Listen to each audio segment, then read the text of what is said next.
Dobar dan, dragi moji. Nadam se da ste već spremni za rad. Danas ćemo se podsjetiti nečega o čemu ste već učili i mislim da neće biti teško. Samo pažljivo slušajte i sigurno ćete znati. Ako ste zaboravili, evo prilike da se podsjetite. Prvo ćemo posmatrati slike, čitati tekst i razgovarati. Pripremite sveske i pribor.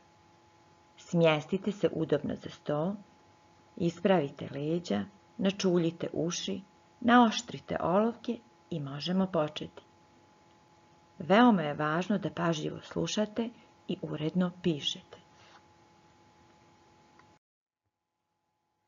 Pred vama su dvije slike. Šta vidite na prvoj slici?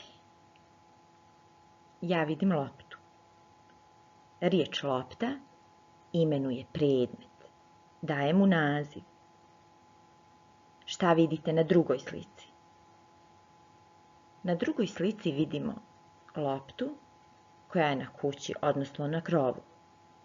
Rečenica lopta je na krovu daje nam obavještenje gdje se nalazi lopta.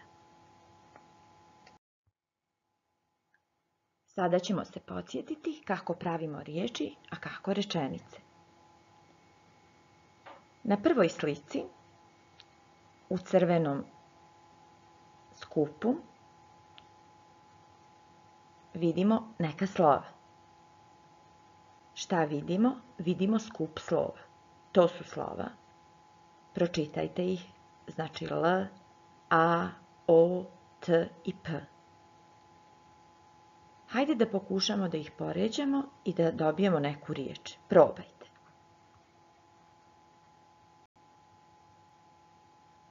Ja sam dobila riječ lopta.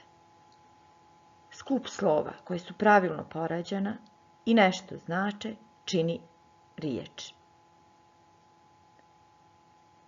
Na desnoj strani u vrhu se nalazi skup riječi. Pokušajte da ih poređate da biste dobili neko značenje, da biste dobili neku rečenicu.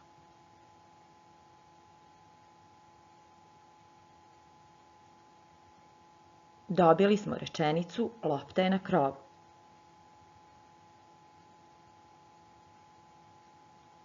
Rečenica je misao iskazana riječima. Sigurna sam da znate kakve rečenice postoje. Svaka rečenica nešto znači.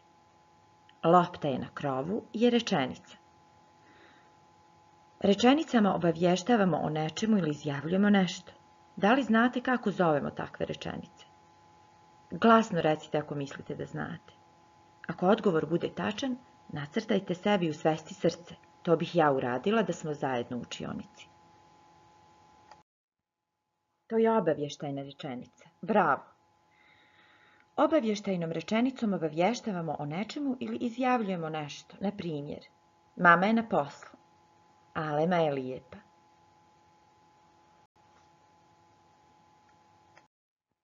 Rečenicama možemo i postaviti pitanje. Na primjer, kako si danas? Hoćeš li u bioskop? Jesi li tužan? Rečenice kojima postavljamo neko pitanje zovu se upitne rečenice.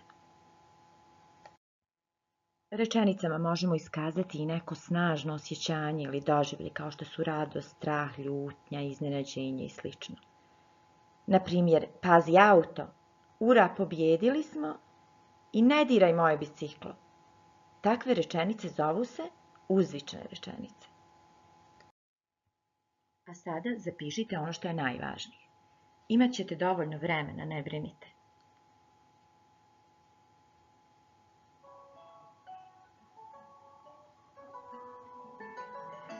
Naslov je rečenica, današnji datum je 19.3.2020. godine.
Za domaći zadatak napišite 2 obavještajne, 2 upitne i 2 uzvične rečenice. Posebno obratite pažnju na pravila koja su data u oblaku. Rečenicu prvo smislimo, izgovorimo je na glas da vidimo da li lijepo zvuči, na kraju je zapišemo. Počnemo velikim slovom, a na kraju stavimo upitnik, uzvičnik ili tačku. Sretno, drugari!